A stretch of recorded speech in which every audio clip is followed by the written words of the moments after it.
सिंधुदुर्ग जिल्ह्यासह इतर जिल्ह्यातील ताज्या घडामोडी पाहण्यासाठी सिंधुदुर्ग 24 तासला सबस्क्राईब करा आणि बेल आयकॉनवर क्लिक करा। सिंधुदुर्ग 24 तास सदैव तुमच्या सोबत। पुढील बातमी पाहणार आहोत विस्ताराने। सिंधुदुर्ग जिल्हा कृषी उत्पन्न बाजार समितीच्या नांदगाव वाघेरी येथील मार्केट यार्डच्या जमिनी खरेदी व्यवहारात सदर जमिनीचे सरकारी मूल्य 3,04,43,000 रुपये असताना दुय्यम निबंधक श्रेणी 1 कणकवली यांनी चुकीचे मूल्यांकन करून शासनाचा 7 ते 8 लाखांचा महसूल बुडविला असून याची सखोल चौकशी व्हावी ही आपली मागणी असून याबाबत प्रसंगी उच्च न्यायालयात याचिका दाखल करणार आहे, अशी माहिती राष्ट्रवादी पक्षाचे कणकवली तालुका अध्यक्ष अनंत पिळणकर यांनी दिली आहे।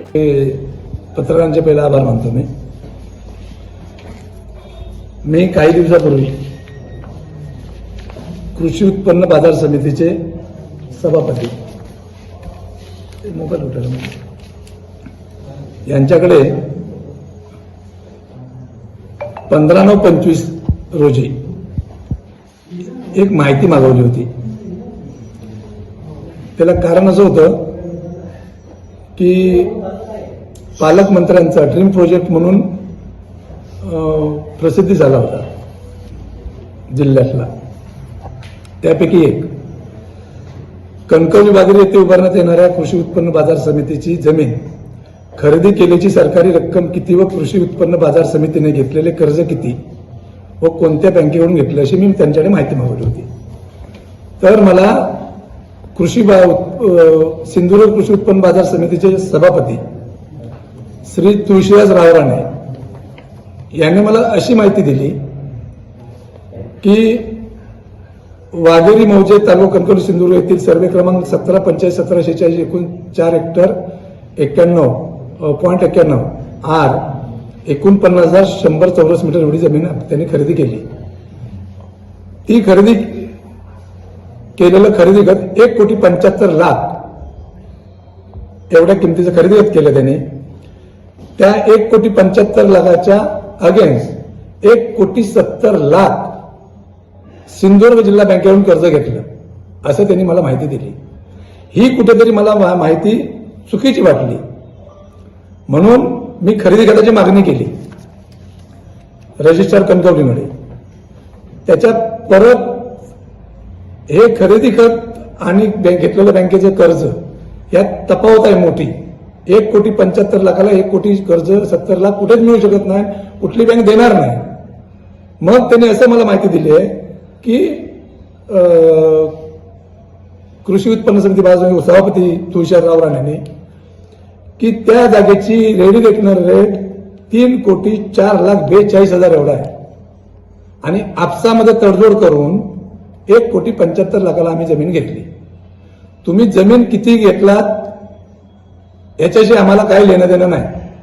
त्या शेतकऱ्याने कृषी बाजार समितीला फुकट जरी जमीन दिली असती तरी आम्ही प्रश्न विचारला नसता, परंतु तुम्ही 3,04,42,000 रेडी रेटनर गव्हर्नमेंटचा रेट आहे, त्याप्रमाणे तुम्ही रजिस्ट्रारला त्याची फी भरली पाहिजे। त्या फीची किंमत जवळजवळ 15 ते 16 लाख रुपये होते। या लोकांनी 8,27,000 आणि काहीतरी 300 की 600 रुपये भरले, म्हणजे 7 ते 8 लाखाचा गव्हर्नमेंटचं महसूल बुडवला या लोकांनी।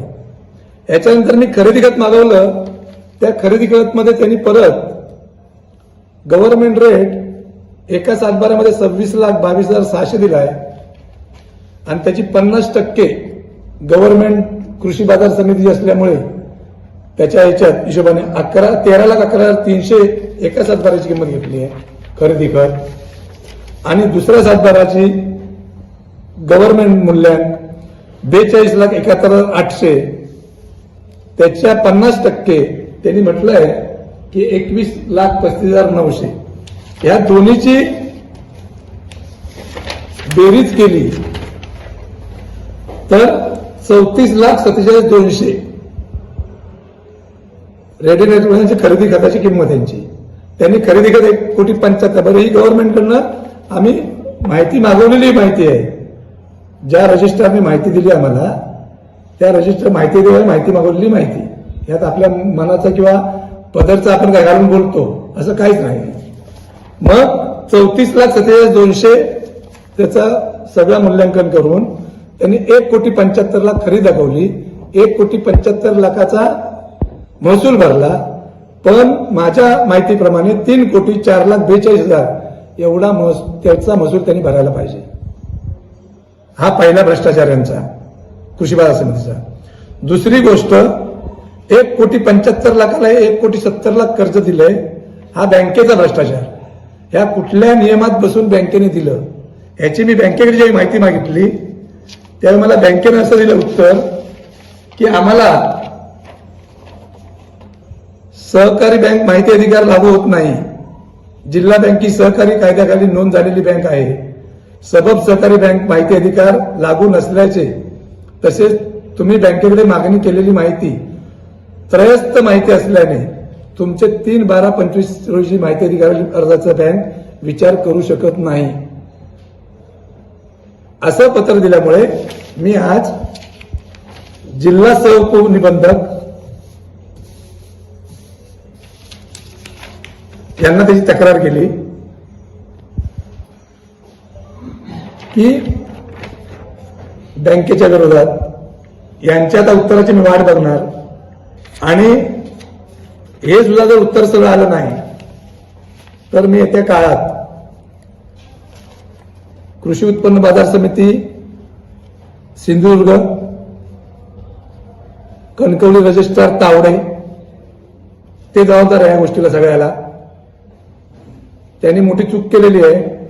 त्यांनी त्यांच्या खरेदी खतात सुद्धा म्हटलंय की 3,04,42,000 एवढं मूल्यांकन त्याचं आहे. त्याच्या 50% आम्ही खरेदी घेतोय. पण तुम्ही खरेदी फुकट करा, आमचं त्याला दुमत नाही.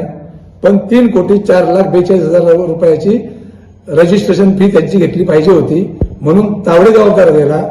आणि बँकेने जे 1,75,00,000 खरेदीला 1,70,00,000 रुपये कर्ज कसं दिलं त्याच्यामुळे या तिघांना मी पार्टी करून उच्च न्यायालयात मी रीट दाखल करणार आहे.